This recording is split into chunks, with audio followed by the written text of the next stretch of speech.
Hello and welcome to Opernistic. आज के episode में हम लोग जानेंगे सिकंदर के आक्रमण के बारे में। सिकंदर, जिन्हें अलेक्जेंडर भी कहा जाता है, दुनिया के सबसे बड़े योद्धाओं में इनका नाम शुमार है। लेकिन इससे पहले कि हम लोग ये चर्चा शुरू करें, मैं आपसे रिक्वेस्ट करना चाहूँगा कि हमारे इस यूट्यूब चैनल को कृपया सब्सक्राइब जरूर करिएगा और हमारे फेसबुक पेज facebook.com/ओपेरनिस्टिक को भी कृपया ज़रूर लाइक करिएगा। तो आइए आज हम लोग जानते हैं सिकंदर के आक्रमण के बारे में, यानी अलेक्जेंडर्स इन्वेजन। सबसे पहले अलेक्जेंडर के बारे में जानें। अलेक्जेंडर का जन्म 356 बीसी में हुआ और इनकी मृत्यु 323 बीसी में हुई थी। He was the son of Philip second of Macedonia. तो मैसिडोनिया के फिलिप सेकंड के बेटे थे और बचपन से ही इनके अंदर वीर योद्धाओं के गुण थे। और अलेक्जेंडर भारत में कब आए? 326 बीसी में आए। यहाँ पर आप एक कोरिलेशन लगा सकते हैं कि 326 बीसी में भारत को इन्वेड करने के लिए भारत पर आक्रमण किया अलेक्जेंडर ने, और 323 ईस्वी में उनकी मृत्यु हो गई। यानी भारत आने के मात्र 3 वर्ष बाद सिकंदर यानी अलेक्जेंडर की मृत्यु हो गई थी। जब सिकंदर का आक्रमण हुआ था 326 बीसी में, उस समय जो नॉर्थ वेस्ट इंडिया यानी अभी पंजाब, पाकिस्तान का जो एरिया है, अफगानिस्तान का जो एरिया है, इनकी बात हो रही है। ये जो नॉर्थ वेस्ट इंडिया था वो छोटे छोटे इंडिपेंडेंट स्टेट्स में बटा हुआ था, जैसे तक्षशिला, पंजाब, गांधार वगैरह वगैरह। तो ऐसे छोटे छोटे इंडिपेंडेंट स्टेट्स थे जहाँ के जो राजा थे वो अलग अलग विचारधाराओं के थे, आपस में लड़ते रहते थे। तो वहाँ पे उसी क्षेत्र से सिकंदर का जो आक्रमण था वो शुरू हुआ था। सिर्फ सिकंदर ही नहीं, इनके बाद आने वाले जो भी आक्रमणकारी थे, अधिकतर जो आक्रमणकारी उसी क्षेत्र से आते थे। एक्चुअली वही जो एरिया था वो बाकी एशिया से इस क्षेत्र को जोड़ता था, तो वहीं से अधिकतर आक्रमणकारी भारत में आए।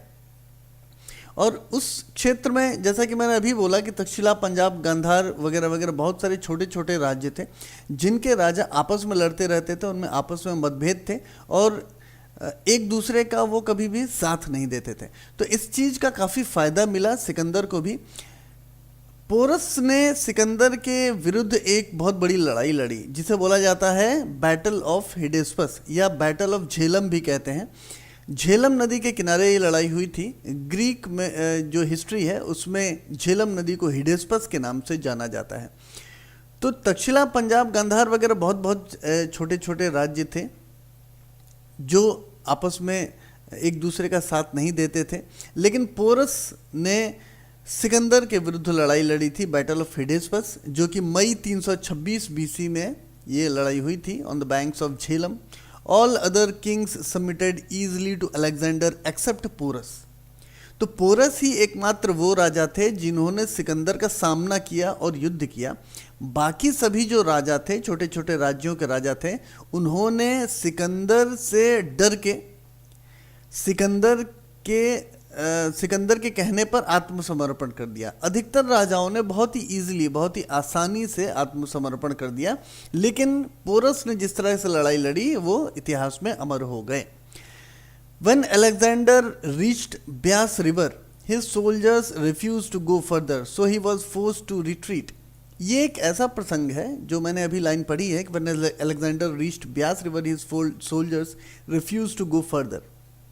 ब्यास नदी को पार करने से अलेक्जेंडर की फौज ने मना कर दिया, ऐसा इतिहास में बताया जाता है। हालांकि बहुत सारे इतिहासकार इस बात से इत्तेफाक नहीं भी रखते हैं, कुछ मतभेद भी हैं, लेकिन पॉपुलर हिस्ट्री है उसमें यही माना जाता है कि अलेक्जेंडर की सेना काफ़ी थक चुकी थी, काफ़ी युद्ध उन्होंने लगातार लड़े थे और इस थकान की वजह से उनको ऐसा लगा कि अब ब्यास नदी को क्रॉस नहीं करना चाहिए और वापस चलना चाहिए। अलेक्जेंडर ने इस भावना का ख्याल रखते हुए अपनी सेनाओं को वापस लौटने का आदेश दिया और इस तरह से भारत के अन्य क्षेत्रों में, सिर्फ नॉर्थ वेस्ट इंडिया के क्षेत्रों में ही सिकंदर का प्रभाव रहा। सिकंदर वहीं पे युद्ध लड़े, उसके आगे वो नहीं आए। ये एक ऐसा पॉइंट है जिस पे विवाद भी काफ़ी है, चर्चाएं भी काफ़ी हैं, काफ़ी डिस्कशंस होते हैं, लेकिन पॉपुलर हिस्ट्री जो है वो यही कहती है। जब सिकंदर जा रहे थे तो उन्होंने 12 स्टोन अल्तार्स बनाए थे। तो ये वेदियाँ बनाई थी उन्होंने, 12 स्टोन अल्तार्स, पत्थर की बड़ी बड़ी वेदियाँ बनाई उन्होंने, ये दिखाने के लिए कि यहाँ तक वो आए थे। ये उनका फारदेस्ट पॉइंट था। To mark the farthest point of his advance he erected 12 stone altars on the northern bank of Beas. तो कहाँ बनाए थे? नॉर्दर्न बैंक, जो ब्यास की उत्तरी किनारा था, वहाँ पे इन्होंने ये स्टोन अल्तार्स बनाए थे, ताकि वो बताया जा सके कि यहाँ तक ये फारदेस्ट पॉइंट है जहाँ तक सिकंदर आए थे। सिकंदर भारत में 19 महीनों तक रहे। He remained in India for 19 months and died in 323 BC at Babylon. और 323 BC भारत में आने के 3 साल बाद बेबीलोन में उनकी मृत्यु हो गई। अलेक्जेंडर भारत में आए तो उसके क्या क्या प्रभाव पड़े, ये जानना बहुत ही ज़रूरी है। अलेक्जेंडर उन प्रथम लोगों में से थे जो भारत में आक्रमण के उद्देश्य से आए थे।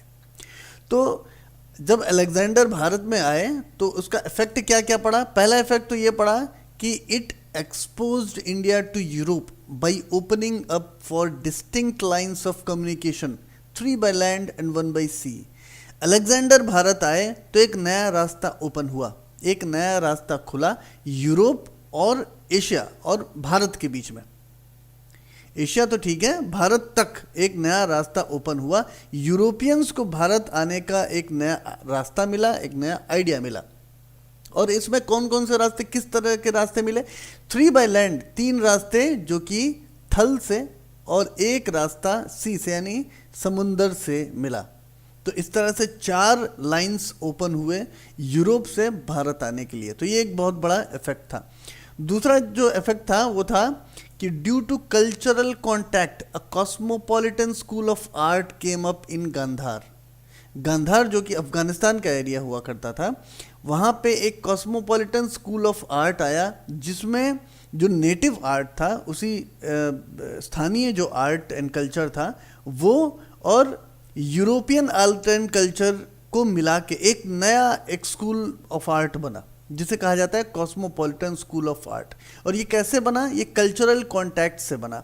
जब 2 कल्चर्स आपस में मिले, एक दूसरे को जाना परखा, एक दूसरे की कमियों को दूर किया और कुछ नई चीज़ें सामने आई, तब जाके कॉस्मोपॉलिटन स्कूल ऑफ आर्ट सामने आया, जो कि गांधार में था। तीसरी चीज, it paved the way for the unification of north India under Chandragupta Maurya by weakening small states. Maurya साम्राज्य के बारे में जब हम लोग पढ़ते हैं, जब हम लोग जानते हैं, तो उसमें एक बहुत बड़ी चीज़ उभर के सामने आती है।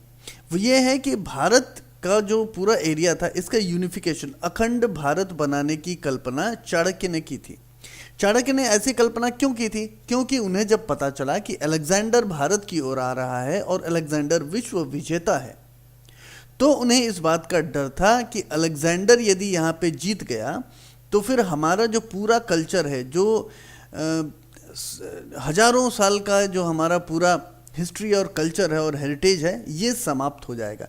तो इसलिए उन्होंने सभी राजाओं से, अधिकतर राजाओं के पास वो गए और उन्होंने कहा कि सभी लोग आपस में मिलकर अलेक्जेंडर का सामना करें और अखंड भारत की स्थापना करें। अखंड भारत की स्थापना में चंद्रगुप्त मौर्य ने चाणक्य के शिष्य के रूप में ये उनका सपना पूरा किया था।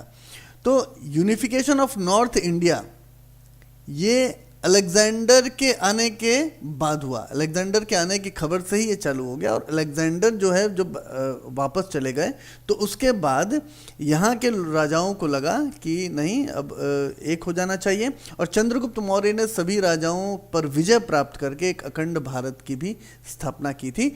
तो it paved the way for the unification of north India under Chandragupta Maurya by weakening small states. तो छोटे छोटे स्टेट्स को समाप्त किया गया, एक बड़े स्टेट की स्थापना की गई और इस तरह से नॉर्थ इंडिया का यूनिफिकेशन हुआ।